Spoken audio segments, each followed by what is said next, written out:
एक समय की बात है, टीनू नाम की लड़की थी जो स्कूल में दिए गए कार्यों में बड़ी रुचि रखती थी। इस साल टीनू के स्कूल में गर्मी की छुट्टियां पड़ने से पहले उसके टीचर ने सभी को विभिन्न पक्षियों के चित्र दिखाकर चिड़िया पर निबंध लिखने के लिए कहा था। सभी बच्चों को स्कूल खुलते ही निबंध टीचर को दिखाना था। पक्षियों की रंग बिरंगी किताबें टीनू को बहुत पसंद थी।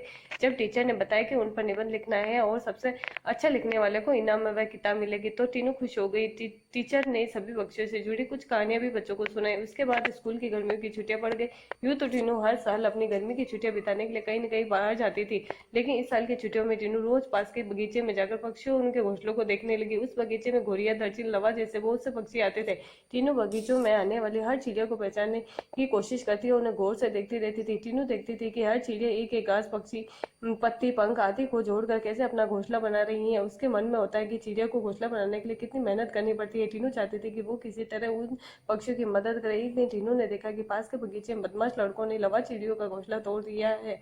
टीनू को ये देखकर बहुत दुख हुआ। उसने सोचा कि क्यों न मैं इन्हें के दो घोंसले बना दूं, शायद ये इसका इस्तेमाल कर लेगी। कि टीनू को लगा कि वो कुछ ही देर में घोंसला बनाकर तैयार कर लेगी, लेकिन टीनू पूरे दिन तिनकों और दूसरी चीजों से चिड़िया का घोंसला बुनती रही।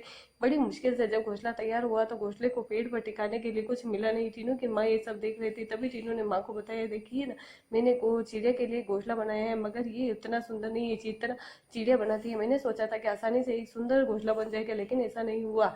ये घोंसला अंदर से काफी कठोर बन गया है। क्या आप इसे मुलायम बना देगी? किसी तरह से टीनू की माँ ने उस घोंसले को थोड़ा ठीक किया। उसके बाद टीनू ने उस घोंसले को धागे की मदद से पेड़ पर टिका दिया। अब बगीचे में बैठकर टीनू लव पक्षी के आने का इंतजार करने लगी। वो दो पक्षी टीनू के साथ उसकी माँ भी बगीचे में आई थी। उसने टीनू को उदास देखकर ये कहा, तुम परेशान मत हो, अभी चिड़िया घोंसले पर आ जाएगी। तभी एक लवा पक्षी ने आकर टीनू के द्वारा बनाए गए घोंसले को तोड़ दिया। अब टीनू ने मुंह लटका दिया। जब तब उसे उसकी माँ ने समझाया कि तुम्हें दुखी नहीं होना चाहिए। देखो, तुम्हारे द्वारा बना इस्तेमाल की गई चीजों से ही लवा पक्षी अपना दोबारा घोंसला बना रही हैं। उसे क्या पता दोबारा दूसरों का घोंसला बनाना पसंद नहीं आता है। कुछ देर बाद टीनू ने कहा, माँ, आपने देखा कि लवा पक्षी अपने घर झाड़ियों में बना रही है? जवाब में टीनू की माँ बोली, हाँ बेटी, मैंने सुना था कि लवा पक्षी अपना घोंसला किसी के रोशनदान या पेड़ पर ही बनाते हैं। और कुछ और दिनों में टीनू ने लवा पक्षियों के बारे में एक और बात जानी थी कि वो सीधे उड़कर अपने घोंसले में नहीं जाते। घोंसले से कुछ दूर उड़कर इधर उधर कूदते हुए अपने घोंसले तक पहुंचते हैं, ताकि उनके घोंसले को कोई तोड़े ना।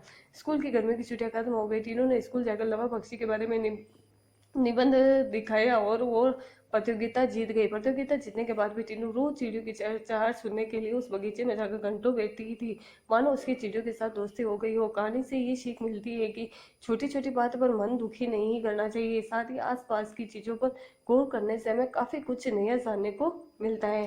Thank you for watching.